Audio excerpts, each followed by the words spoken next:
I'd love to change the representation or the amount of representation that we have in the industry. I'd like to see more attorneys of color and women as partners, as judges, as general counsels of companies. We see the number of law students are about 50-50, at least in terms of women, but I'd like to see that at the higher levels of the industry as well. How long it takes to get an effective therapy or drug to a patient in need? Right now, the average clinical trial takes 8 years and costs $2 billion, and my company's goal is to try and reduce that by 50%. I would like to change the perception of what it is to work in the field as a construction worker. There's so many benefits to doing it. I mean, after 4 or 5 years of college or 4 or 5 years of an apprenticeship, you're pretty much in the same boat without all the debt. And so trying to reduce the barriers to entry to the construction industry, so all the different types and races and sexes of people that could join are able to join and are encouraged to join. I think it would make for a better industry as a whole. Well, farmers feed the world, and so if I could change one thing for my farm customers, I would change the volatility that they see in the prices they receive for the goods they produce for us. So we've had record highs, but we also have record lows, and there's been a lot more lows than highs recently. So, and that takes an emotional toll on them as they work to produce their commodities. I would love to have nonprofits collaborate more. It could be challenging, especially when nonprofits are competing for the same funding, but it's definitely possible.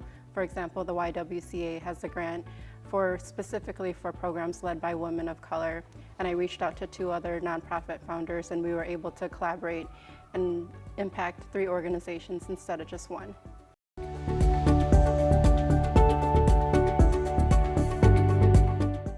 Normalcy. I'd like to see my friends, go to a bar, go to a restaurant, just kind of live the life that I was living before 2020. So that's what I'm hoping for in 2021. I think like most folks, a return to normalcy to some degree. It'd be nice to be back here in Madison and enjoy concerts on the square or walking down State Street and going to a variety of restaurants, as well as returning to large group gatherings with friends and family. I'd love to shake my farmer's hand again, my customer's hand again. I'd love to see us be able to do some of those events that we love to do to show the public our industry, so our dairy breakfasts and our county fairs. I'd love it if we could see those things come back around in 2021. I hope that businesses and individuals could get financial relief and health care, especially nowadays with COVID. It's very crucial.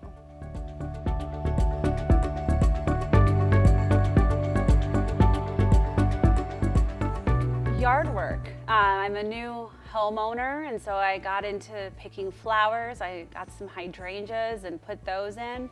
I don't know if they'll last until next year, but I started getting into yard work. I started working on a few home projects. So updated a few different areas of my home and remodeled a few bathrooms and learned quite a bit along the way. So that might be a hobby that stays or one where I might defer that to an expert in the future. We'll find out. During the pandemic, I think for me, I learned a lot about what my priorities were and should be. And because of that, I had a renewed focus on having fun with my kids, playing board games with my 4 kids and my wife. We love getting around the table and playing board games. Also trying to read more. I'm trying to pick up where I read more and read some every month and every week. And so both of those I was able to do a lot more of during the pandemic, and I'm trying to continue that into 2021.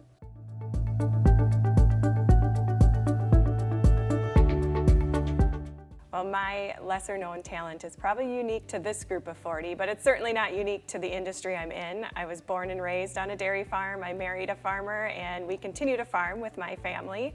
So I can milk a cow, I can drive a tractor, I can stack hay bales, and you'll find me out doing chores when I'm not working in my day job. So it's certainly unique to this group, but not unique to the industry that I'm in.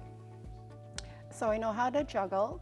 When I was a kid, I saw a man at the park juggling, and he was juggling scarves and knives, and it looked really cool. So I asked him if he could teach me, and he did. And he actually gave me 3 tennis balls to take home and practice.